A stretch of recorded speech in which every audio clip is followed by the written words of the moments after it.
바로 저의 구독자 중 한 분을 제 영상에 모셨습니다. 한국인 MBA 활동을 하고 있습니다. 진짜 되게 엄청난 분이 그 채널을 찾아주셨어요. 이러다 회사에서 잘리는 거 아니야? L사 대기업에 근무할 때 실리콘밸리에 와서도 뭐 일에 대한 그런 스트레스나 강도나 이런 것들은 뭐 크게 차이가 없으니까요. 특히 실리콘밸리는 워라밸이 좋다고 소문이 났는데 그게 아닌가요?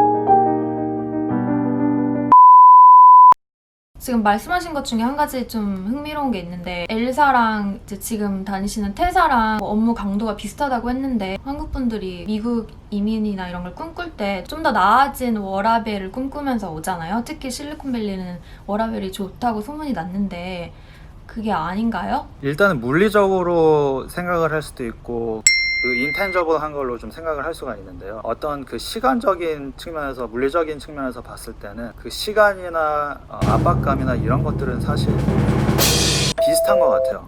저도 이제 L사에 있을 때 가끔 뭐 주말 근무하기도 하고 야근도 하고 뭐 이랬었죠.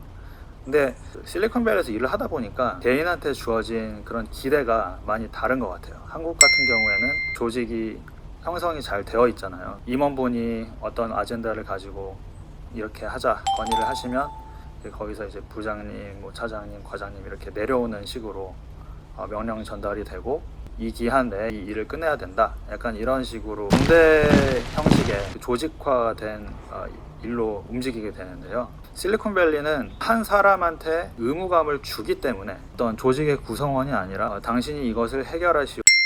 이런 형식으로 입사 절차부터 시작해서 모든 책임이 그 한 사람에게 주어집니다. 개인적으로 그 시간을 더 보내는 것 같아요. 예를 들어서 내가 뭐 4시간만 일하고 말지 이렇게 할 수도 있고 이 일을 정말 책임지고 내가 하고 싶은 만큼 하면 한국보다 더 많이 일을 할 수도 있고 개인한테 주어지는 거기 때문에 이제 거기서 이 조직에서 살아남고 싶은가 목표가 될 수도 있고 이 일을 더 배우고 싶은가 여러 가지 목표가 될 수 있겠지만 그 태도에 따라서 워라밸이 많이 달라지는 것 같아요.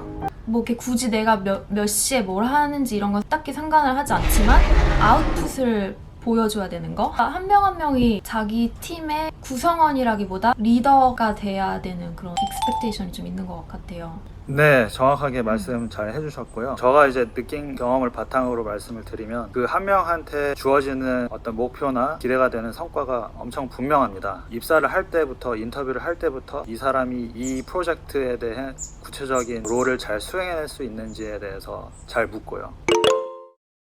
인터뷰 프로세스가 한국처럼 1년에 한 번씩 그런 사이클이 아니고 정말 그 롤에 대한 니즈 베이스로 채용을 하기 때문에 이 사람이 정확하게 이 롤을 수행할 수 있느냐에 대해서 검증을 많이 합니다. 그 심각한 검증 프로세스를 거쳐서 합격한 사람들은 이 일을 잘 수행할 거라는 조직 전체의 기대가 있죠. 거기에 대해서 압박감이 더 클 수도 있을 것 같아요. 그 리스폰시빌리티에 대해서 그 사람이 느끼는 어떤 주관적이잖아요.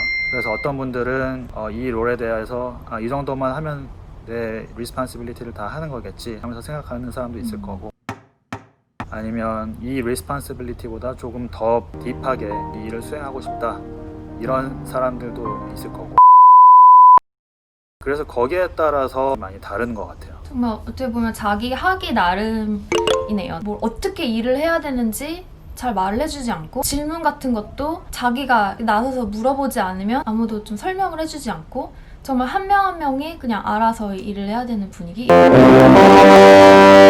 저도 처음에는 되게 누가 이렇게 이끌어준다기보다 뭔가 물가에 내놓은 아기처럼 네가 알아서 이렇게 증명을 해라 약간 이런 식이었던 것 같아요. 이제 특별히 좀 번아웃을 느끼게 된 상황이 있으신가요? 제가 실리콘밸리에 와서 처음 이제 직장 생활을 하면서 여러 가지의 그 매니지먼트 스타일을 경험을 하게 됐어요. 지금 저희가 그 말씀 나눈 것처럼 자기한테 그 주어지는 그 리스폰시빌리티가 엄청 분명하거든요. 그래서 거기에 대해서 정립을 정확하게 처음에 하지 못하고 들어가면 매니저가 생각하는 그 익스펙테이션 또 제가 생각하는 익스펙테이션 이게 다를 수가 있어요. 저 같은 경우에는 그런 생각을 정확하게 하지 못했었는데 일을 하다가 새로운 그 매니저를 만나게 됐어요.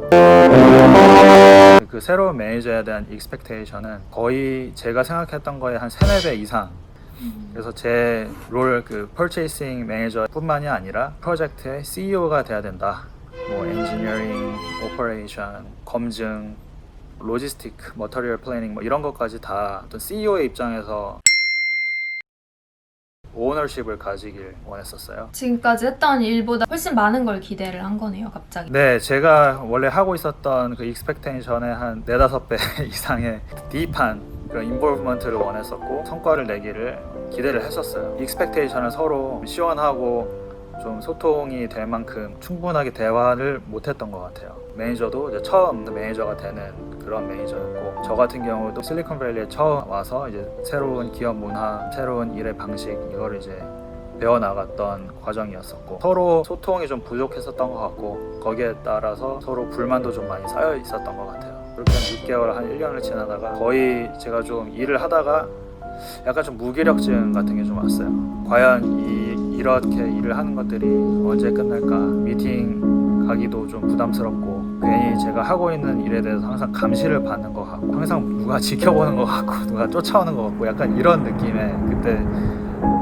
영상에서 해주신 것처럼 그 미팅에서 여러 가지 그 시나리오가 막 상상이 되고, 아 이러다가 결국에 나 잘리는 거 아니야? 이런 번아웃 상황에 오게 됐죠. 근데 정말 해도 계속 더해 이러면서 뭔가 당근과 채찍을 같이 줘야 되는데 계속 채찍질만 하니까 번아웃이 당연히 올 수밖에 없을 것 같아요, 그런 상황에서.